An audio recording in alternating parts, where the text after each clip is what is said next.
मैं पौधों का डॉक्टर हूँ जी, मेरी पीएचडी फॉरेस्ट्री में है और मैं यूनाइटेड नेशंस के साथ काम करता हूँ।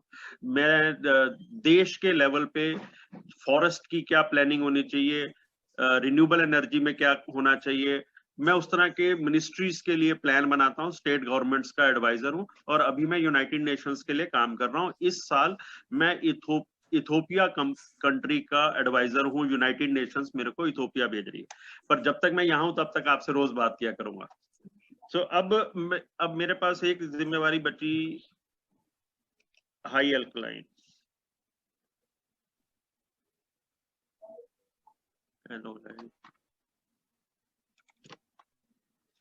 एनोलाइट को मैं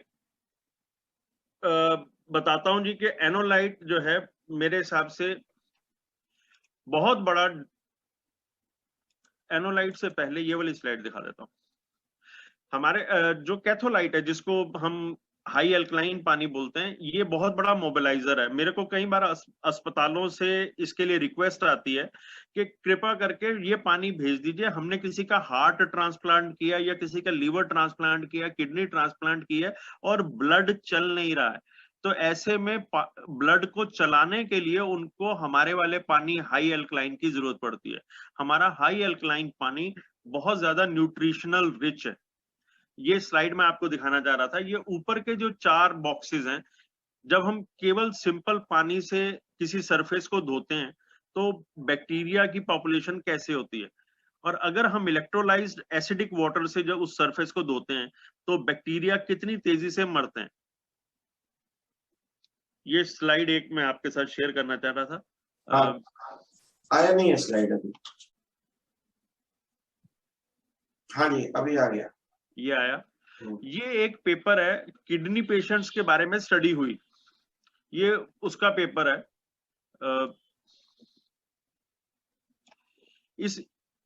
इसमें ये पेपर कह रहा है जी कि 12 कंजिक्यूटिव बार 8 पेशेंट को 12 बार डायलिसिस हुआ और उसमें ये पाया गया कि वो सारे पैरामीटर जो ब्लड प्रेशर, जो बीमारी को दिखाते थे, ऑक्सीडेटिव स्ट्रेस को दिखाते थे, no adverse event was observed, reduction of blood pressure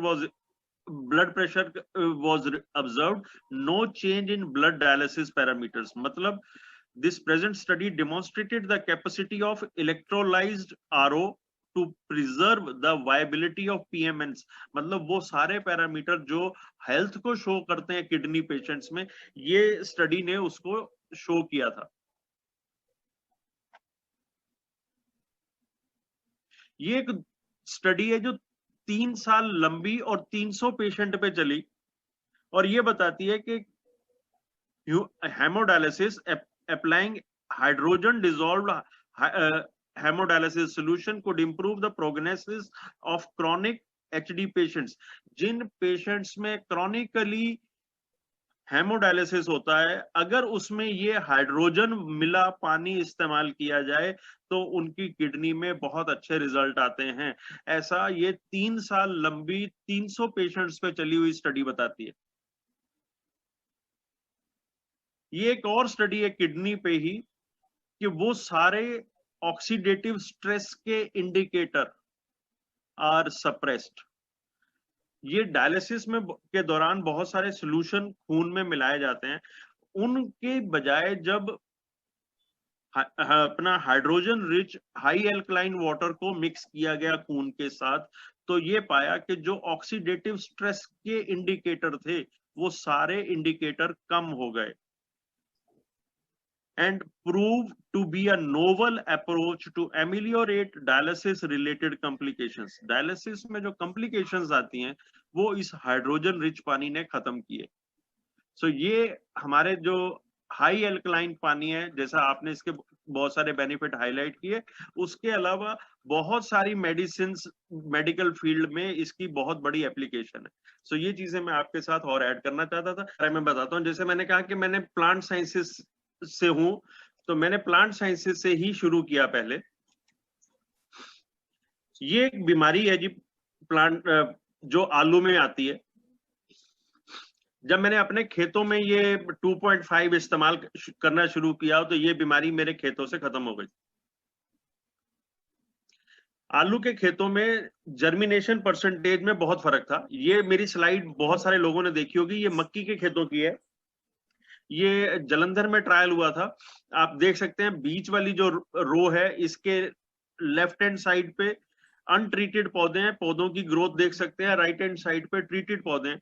इनको 2.5 से ट्रीट किया था। 1 एकड़ में 400 लीटर पानी के साथ 5 लीटर केवल 2.5 डाला था, और उसके ये रिजल्ट है। ये मेरा एक आलू का खेत है जिसमें मेरा प्लॉट, ये तीसरा प्लॉट था, जो कि पहले प्लॉट से, ये पहला प्लॉट मेरे से 12 दिन पहले बुआई हो चुकी थी।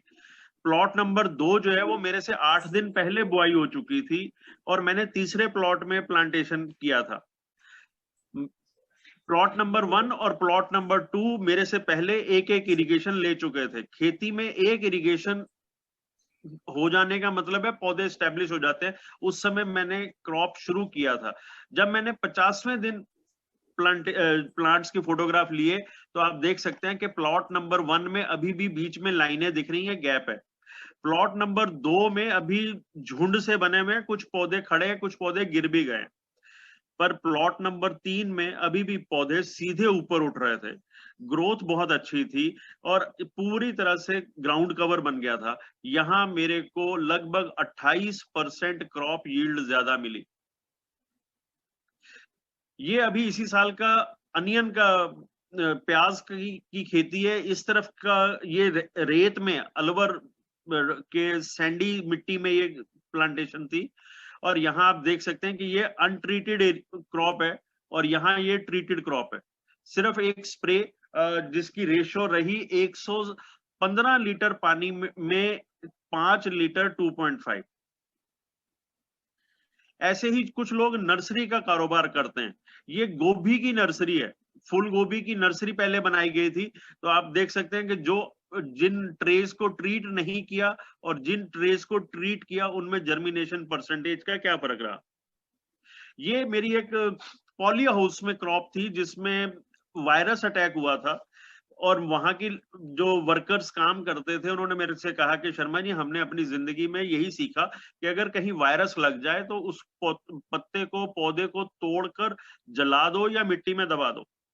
हमने अपनी जिंदगी में वायरस लगा हुआ पत्ता, जो कि मरोड़ा हो जाता है, मुड़ जाता है, उसको दोबारा से खुलते हुए पहली बार देखा।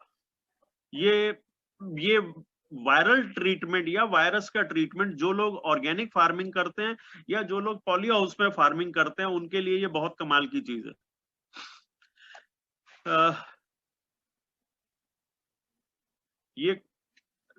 ये हमारे ये प्लांट, ये वाली मेरी स्लाइड्स कई बार आ चुकी हैं। अब आपको एक ये स्लाइड दिखाना चाहता हूं मैं, शायद कुछ लोगों के लिए नई खबर हो। मैं ये कह रहा हूं कि ब्लड में जो वायरस आ जाता है उसको ईओ वाटर खत्म कर देता है। ये मेरा नहीं लिखा हुआ, ये मैंने एक रिसर्च पेपर में से उठाया है। और ये जो आप नीले रंग के नाम पढ़ रहे हैं, ये सब रिसर्च पेपर हैं जो 2000 में, 2003 में छपे, और इनका ये कहना है कि अलग अलग वायरस जो कि खून में घुले हुए हों, वो भी इनएक्टिवेट हो जाते हैं ईओ वाटर से। इनमें कौन कौन से वायरस हैं जरा देखें। Hepatitis B virus, hepatitis C, and human immunodeficiency virus, HIV। HIV मतलब एड्स। आपको कभी किसी ने कहा कि एड्स की बीमारी पानी से ठीक हो सकती है? अगर आप इसको एब्जॉर्ब करें, इस स्टेटमेंट को, कि पानी से HIV ठीक हो सकता है, तो आप समझेंगे कितना बड़ा सेक्टर खुल सकता है इस पानी से। बिल्कुल।